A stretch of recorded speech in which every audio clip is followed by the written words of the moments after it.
बऱ्याच वेळा ना पालक म्हटलं की मुलंही खायला नको म्हणत असतात आणि घरातली मोठी माणसं. पालकाची आपण सुकी भाजी करत असतो, रस्सा भाजी करतो, पण मुलं ती तेवढ्या आवडीने खात नाही.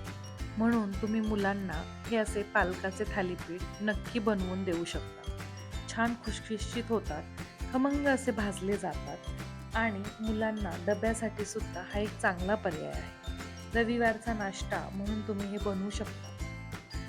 इथे मी भाजणी न वापरता अगदी व्यवस्थित प्रमाणात पालकाचं थालीपीठ कसं बनवायचं याची रेसिपी शेअर करणार आहे. आणि आपण या पालकाच्या थालीपीठामध्ये हरभऱ्याची डाळ सुद्धा घातलेली आहे, ज्यामुळे ते अजून छान कुरकुरीत आणि खुसखुशीत बनतात. मऊ सुद्धा राहतात. अगदी दिवसभर हे पालकाचे थालीपीठ मऊ राहतात. ते कसे मऊ ठेवायचे त्याची मी एक ट्रिक सांगणार आहे.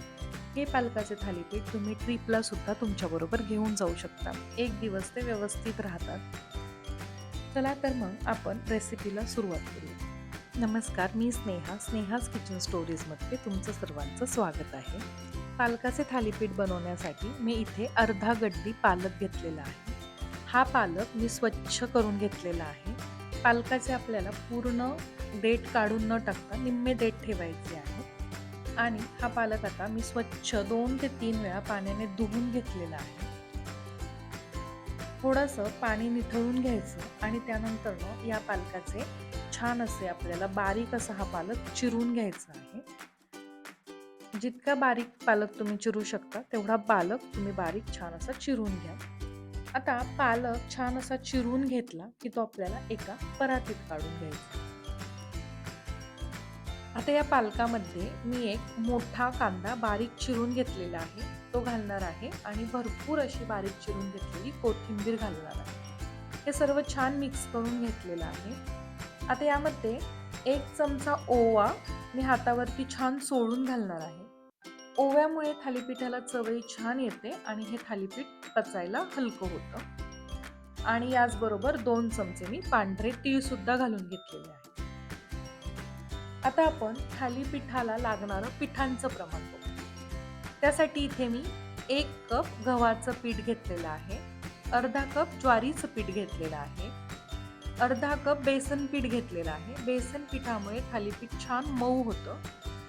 आणि 2 चमचे तांदळाचं पीठ घातलेलं आहे. तांदळाच्या पिठामुळे थालीपीठ वरच्या बाजूने छान कुरकुरीत होतं. ज्वारीच्या पिठाऐवजी तुम्ही बाजरीचं पीठ वापरलं तरी सुद्धा चालू शकतो. आता सर्व पिठं घातल्यानंतर आपण हे छान असं मिक्स करून घेणार आहोत.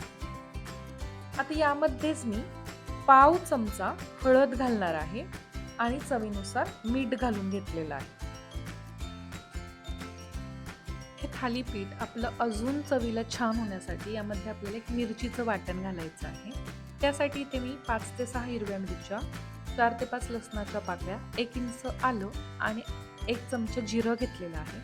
हे मी मिक्सरला जाडसर असं वाटून घेणार आहे. अजिबातच पाण्याचा वापर न करता मी हे वाटणार आहे. बरेच लोक थालीपीठ करताना त्यामध्ये मसाले घालून करतात, पण मसाल्यांचं थालीपीठ अजिबात छान लागत नाही.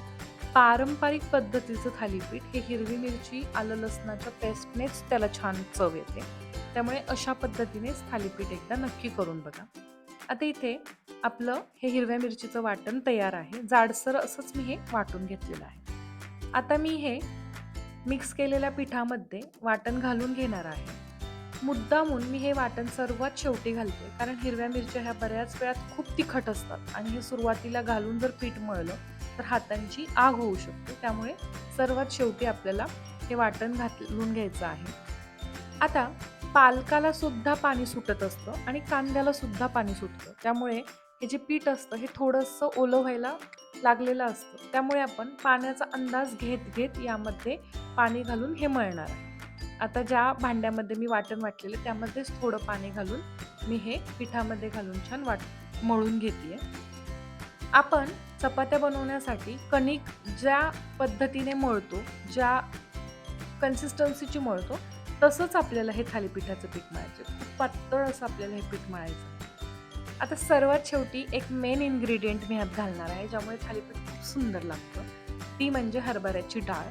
ही जी हरभऱ्याची डाळ आहे ती साधारण पाव कप हरभऱ्याची डाळ आहे, जी मी गरम पाण्यामध्ये 1 ते 1.5 तास भिजत घातली होती. जर तुम्ही प्लॅन थालीपीठ करणार असाल तर तुम्ही रात्रभर जरी थालीपीठासाठी ही डाळ भिजत ठेवली तरी सुद्धा चालू शकते आणि अगदीच लगेच लागत असेल तर मग गरम पाण्यात भिजवून घ्यायची.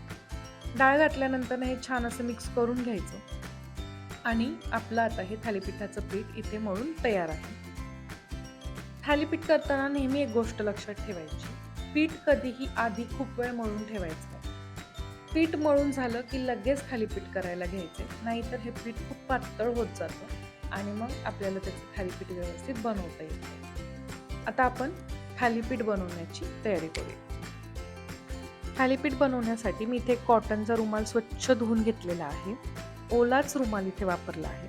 आता ज्या ठिकाणी मी थालीपीठ बनवणार आहे त्या ठिकाणी थोडंसं पाणी लावून घेणार आहे, त्यामुळे काय होतं, थालीपीठ खाली रुमालाला चिकटून बसत नाही.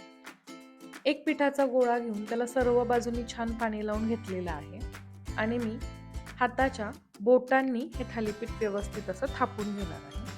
थालीपीठ थापत असताना मध्ये मध्ये थोडासा पाण्याचा हात लावायचा, त्यामुळे काय होतं, थालीपीठ अजिबातच आपल्या हाताला चिकटत नाही. आता व्यवस्थित आपण थालीपीठ इथे थापून घेतलेलं आहे. तुम्ही बघू शकता, जरी मी हरभऱ्याची डाळ इथे वापरली असली तरी आपलं थालीपीठ अजिबातच तुटत नाहीये. पिठांचं प्रमाण जर योग्य वापरलं तर थालीपीठ अगदी सुंदर बनतं. आता मी एका बाजूला गॅसवरती तवा गरम करण्यासाठी ठेवला होता. तवा इथे छान आपला गरम झालेला आहे. त्याला मी थोडंसं तेल लावून घेतले आणि अलगद असं मी दाखवतेय त्या पद्धतीने आपल्याला थालीपीठ हे तव्यामध्ये टाकून घ्यायचं आहे. थालीपीठ तव्यामध्ये टाकलं की त्याला आपल्याला थोडीशी छोटी छोटी अशी छिद्र करून घ्यायची. त्यामुळे काय होतं, थालीपीठ सगळ्या बाजूनी छान भाजलं जातं, मध्ये सुद्धा ते छान भाजलं जातं, शिजलं जातं, अजिबात कच्चं राहत नाही. आणि आता वरची बाजू थालीपीठाची थोडी सुकली की आपण यावरती झाकण ठेवून लो टू मीडियम फ्लेमवरती हे थालीपीठ छान खमंग असं भाजून घेणार आहोत. आता एका बाजूने थालीपीठ छान भाजलं की आपण ते पलटी करून दुसऱ्या बाजूने सुद्धा व्यवस्थित असं खमंग भाजून घेणार आहोत आणि अशा पद्धतीने आपलं पालकाचं थालीपीठ बनून तयार आहे. तुम्ही बघू शकता थालीपीठाला किती सुंदर रंग आलाय. थालीपीठ छान खमंग असं भाजलं गेलं आहे आणि अशा पद्धतीने आपलं पौष्टिक, खमंग आणि चवदार पालकाचं थालीपीठ बनून तयार आहे. हे गरमागरम थालीपीठ तुम्ही दह्याबरोबर, लोणच्याबरोबर किंवा मग अगदीच लोण्याबरोबर सुद्धा सर्व्ह करू शकता. तुमच्या घरातल्यांना हे थालीपीठ नक्की बनवून खाऊ घाला. त्यांना कळणारही नाही की यात पालक घातलाय. तुम्हाला रेसिपी कशी वाटली हे मला कमेंटमध्ये नक्की सांगा. व्हिडिओ आवडला असेल तर व्हिडिओला लाईक आणि शेअर करा आणि आपल्या स्नेहाज किचन स्टोरीजला नक्की सबस्क्राईब करा. भेटूया अशा छान छान रेसिपीज सोबत पुढच्या व्हिडिओमध्ये. धन्यवाद.